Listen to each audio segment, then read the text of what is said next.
Aujourd'hui, j'aurais le goût de te parler de musique. Tu sais, je suis un fan de films, je suis un fan de jeux vidéo, de littérature, de poésie, whatever. Mais la musique, c'est comme super important dans ma vie. Chez moi, majoritairement, il y a comme énormément de musique qui joue. Je pense que je peux également dire que j'écoute vraiment différents styles de musique. J'aime vraiment changer de mood, tout dépendamment justement de comment je me sens, comment je feel. Euh, je change de style de musique et tu sais ouais, tu sais, c'est comme. Puis il y a beaucoup de groupes qui m'ont vraiment influencé. Tu sais, j'ai comme. Tu sais, des bands qui m'ont beaucoup marqué. J'ai aussi des bands qui m'ont influencé dans ma vie et même, tu sais, qui m'ont aidé, genre, à continuer, si on peut dire. Surtout à l'adolescence, on est comme perdu un peu. Fait il y a des bands qui m'ont vraiment marqué et vraiment aidé, genre. Dans ma vie. Ça fait que, tu sais, comme je disais, la musique, c'est important au bout. Euh, mais aujourd'hui, je parlerai pas mal de mon groupe que je peux catégorifier comme préféré. C'est un groupe qui frappe directement dans un intérêt incroyable. C'est comme c'est une représentation musicale de la personne que je suis quasiment. Là. Ça va loin à ce point-là. Le band, c'est le band Him. C'est un band finlandais. J'ai trois albums ici. Dans le fond, j'ai Venus Doom, c'est Dark Light, on a Tears on Tape. Donc, j'ai les autres albums, mais là, sont ailleurs dans mes classés dans mes trucs. Cette band-là est comme, pour moi, est vraiment incroyable. Ils font une musique gothique, rock. Il y a beaucoup de monde qui ont eu de la misère à catégorifier leur son. Justement, beaucoup de monde appelle ça gothic rock ou rock sombre ou whatever. Le groupe a décidé d'avoir son propre terme. Ils ont appelé leur musique du love metal. Parce que c'est vraiment un mélange de romantisme. Les paroles sont très, très romantiques, très amoureux ou des fois c'est comme la tristesse de l'amour que l'amour provoque chez nous. Beaucoup de chansons sont sur la tristesse, puisque le band est très mélancolique. Je suis quelqu'un de très mélancolique également, mais je pense que je peux dire aussi que je me considère comme une personne romantique. Non seulement en termes de quand je suis dans une relation, mais je veux dire, je parle également de le mouvement culturel du romantisme, de l'art romantique, qui est un art très populaire. Je vais regarder, c'est au 19e siècle. C'était comme de l'art. Je vais vous lire le truc de Wikipédia parce que c'est comme j'ai essayé de formuler genre une façon d'expliquer ce qu'est l'art romantique et Wikipédia c'était comme bien mieux écrit que je pouvais le dire, fait que autant lire. Donc rapidos, euh, c'est une volonté, dans le fond, la caractéristique du romantisme, c'est une volonté de l'artiste d'explorer toutes les possibilités de l'art afin d'exprimer ses états d'âme. Il est ainsi une réaction du sentiment contre la raison, exaltant le mystère et le fantastique, et cherchant l'évasion et le ravissement dans le rêve, le morbide et le sublime, l'exotisme et le passé, l'idéal ou le cauchemar d'une sensibilité passionnée et mélancolique. Je veux dire, c'est badass. Là. Je veux dire, j'aurais pas pu, genre, faire mieux que ça. Genre. Fait que c'est ça le romantique. L'art romantique, c'est vraiment très, très touchant, puis très, très émotionnel, qui rejette un peu la raison, le rationnel. Donc, moi, personnellement, je trouve ça très intéressant, et la majorité des poèmes que j'écris, bon, se situe un peu là-dedans.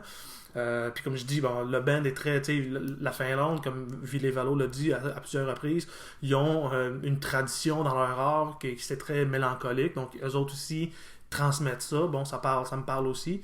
Puis tu sais, ils ont un beat généralement plus, justement, plus agressif. Tu sais, c'est pas, ça reste, il y a des albums qui sont très très soft, là, comme le premier qu'ils ont fait d'ailleurs, ou bien Razorblade Romance, c'est comme des albums qui sont plus soft un peu, mais on a des albums comme Venus Doom, celui-là ici, qui lui est beaucoup plus métal. Je veux dire, ça sonne beaucoup plus lourd, mais tu sais, ils ont tout le temps une passe rock, métal, mais avec des paroles plus émotionnelles, je dirais.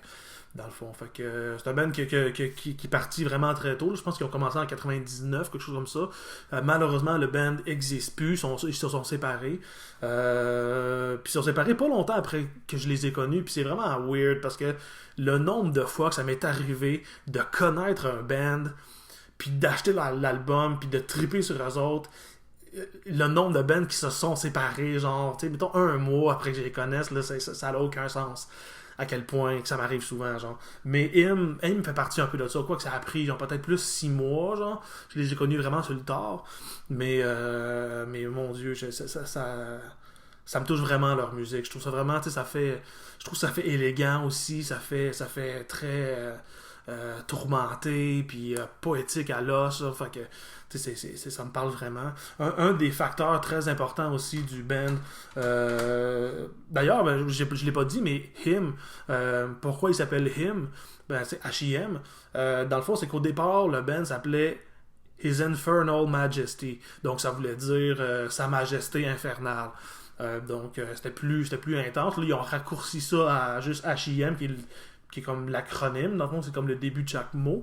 Je pense que la raison, c'est que les Finlandais avaient de la misère à prononcer le nom du band, mais j'avais vu une entrevue, me semble, en tout cas, je mets pas mon argent de loyer là-dessus, là, mais j'avais vu une entrevue sur YouTube où Ville Valo, le chanteur du groupe et le lyriciste, disait aussi que, tu sais, vu que les premiers albums qu'ils ont fait, ils étaient il est très porté sur l'occultisme et le satanisme, tout ça. Même s'il explorait ça un peu de façon détachée. C'était pas des vrais satanistes intenses comme certains bands européens. Genre, il y en a même qui brûlaient des églises, puis c'était comme intense. Eux autres, c'était plus une espèce de fascination détachée qu'il y avait, mais ils flirtaient quand même un peu avec ça.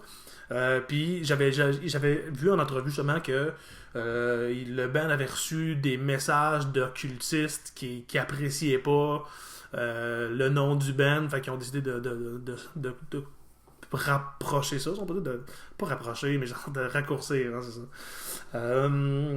Peu importe. Mais de fond, un truc du band qui est vraiment intéressant, c'est leur logo. Je sais pas si on le voit bien, je vais essayer de remettre ça devant. Bon, ça, ils appellent ça le Heartagram, donc c'est comme techniquement, c'est comme un cœur-agramme, si je peux m'exprimer en français de cette façon. On voit que techniquement, c'est comme un pentagramme qui est utilisé justement en magie noire ou en occultisme. Mais les deux bouts sont ronds, puis dans le fond, c'est comme un cœur qui est là-dedans. Donc, c'est comme une espèce d'amalgame du cœur et du dark. Fait que ça représentait bien le band aussi, leur musique, en tant que... Ils sont romantiques, mais ils sont dark. C'était comme l'équilibre entre le bien, le mal, le yin, le yang, l'homme et la femme. Tous ces trucs-là, c'est comme... Ça représente bien ça. Puis encore là, un gros temps de ma vie, j'écrivais ou je faisais de l'art beaucoup en fonction de la dualité, genre... Puis, à un moment donné, je me suis rendu compte que c'est pas tant d'être...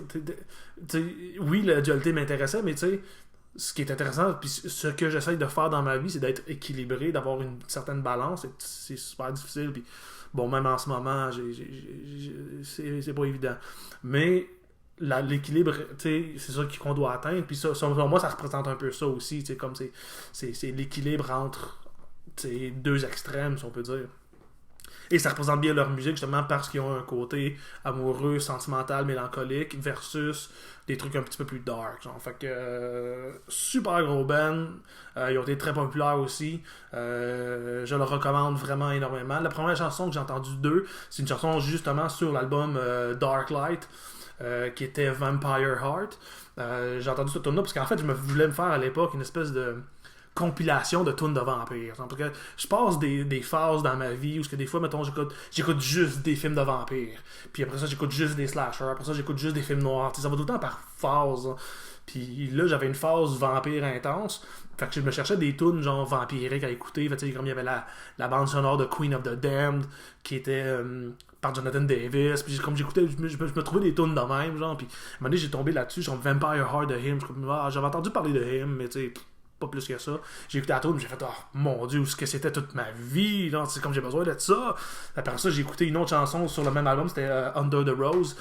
Puis après ça, j'ai pas mal fait, ok, ça semble comme quelque chose que je vais bien aimer. Genre, je m'essaye une troisième. La troisième que j'ai écoutée, c'est sur l'album Venus Doom. Personnellement, c'est mon préféré. C'est sûr qu'il est plus intense niveau guitare, puis ça me rejoint un petit peu plus quand c'est comme plus rough un peu. Fait que la chanson de Kiss of Dawn sur cet album-là, il y a un clip sur YouTube justement, donc après avoir vu ce clip là, j'ai fait ok, ben là je suis rendu fan du band. S'il y en a d'autres qui t'intéressent, Bleed Well, le clip est disponible aussi, super bonne tune. Killing Loneliness aussi, fait que non, c'est ça, c'est un très bon band. J'adore la voix du chanteur aussi, tu sais, comme les musiciens sont tous bons, puis mais le chanteur, j'aime les chanteurs masculins qui ont une voix plus basse. Lui, il a un range vraiment très fort. Techniquement, sa voix est assez basse, naturelle, mais tu sais, il est comme entre les deux, mais il est capable d'aller très haut, mais il est capable d'aller très très très bas, genre, puis des fois c'est comme dingue, là, à quel point c'est bas. Si vous écoutez la chanson Venus Doom, t'as une partie, genre une espèce de break dans la chanson, où ce que la guitare a fait comme arrêter, puis là c'est comme, tu sais, genre du clavier, puis là c'est comme, c'est sombre, puis là il fait comme chanter, mais sa voix est comme dans le plancher, là, elle est basse, puis c'est comme, ça te donne des frissons, c'est comme vraiment malade. Fait que super bon. Aussi, il y a une chanson qui est faite avec le chanteur, avec Apocalyptica et le chanteur de Rasmus, je me rappelle plus de son nom, je l'ai oublié. Mais ça se trouve sur YouTube, la chanson c'est Bittersweet, puis lui dans le fond il fait la vocalise très basse. Puis l'autre, le chanteur de Rasmus, lui, il a une voix, tu sais, bon, il a une voix super, super rose, ce gars-là. Fait que, mais les deux ensemble, ça fait bien, genre, puis tu sais, la tune, elle a une espèce de. C'est super mélancolique, genre, mais c'est super bon, genre. Fait que, ouais, je te conseille d'explorer Him et Rock and Roll.